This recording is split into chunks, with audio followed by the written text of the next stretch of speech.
once again, I think it's kind of a mix between what you get. I feel like a lot of maybe our older generation, you get some of this. We've always done it this way, but I think too, as we are kind of trying to mesh these two groups together, also giving some training on how to accept feedback and how to give feedback.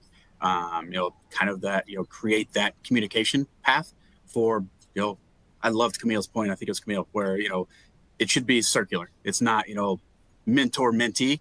It is both. Kind of that communication and that knowledge could go both ways.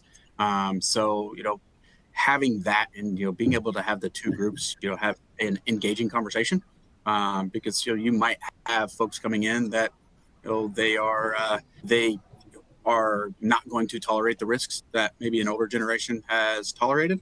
You might have a younger generation that doesn't recognize the risk because they haven't been exposed to some of those. So I think there's a really solid give and take if you can create that kind of circular relationship that Camille talked about.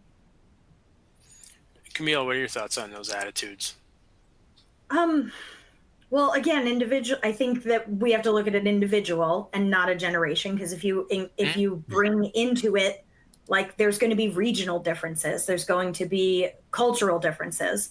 I will say that like Gallup polls and things like that all come in and say that the younger generations have less tolerance for a lack of safety. They have a less tolerance for, I'll say it like they would, like when the vibes are off. They have less tolerance for when the vibes are off. And, that's been kind of my experience.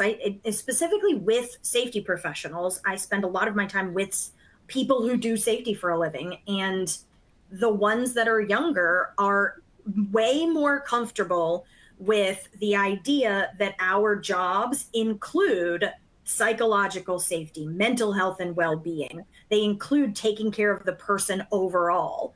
And then I will then speak to older generation safety professionals, and I'm absolutely stereotyping, and their response is usually like, well, what does that have to do with me? That safety is I get rid of the trip hazard, and not I hug you when you're feeling sad. And that's what they're seeing both of these as. And it's kind of somewhere in the middle where it is our job and we do have ownership of it, and it's both, in my opinion. But I am in the middle generation, so. Megan, what do you think?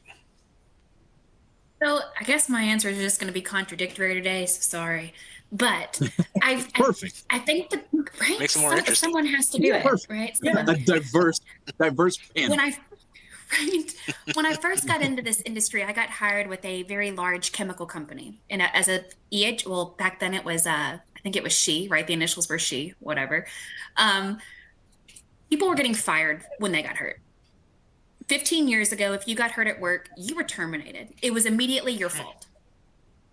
I think that has changed. Whether it's a generational change, whether it's the improvement of felt leadership, whether it's the HOP principles. I'm a big fan of HOP. I always try to, human organizational performance. Chances are it's not the person. Once you do a proper root cause, you're going to be able to get it down. You're going to be able to study that event. I never like to leave something at lack of training, pet peeve of mine, but you normally can work it all the way down to figure out what's the real problem here. And I think that's what's shifted, and that's what's changed in the safety culture within generations. It's not necessarily the tolerance, but it's the emotional intelligence of handling an investigation.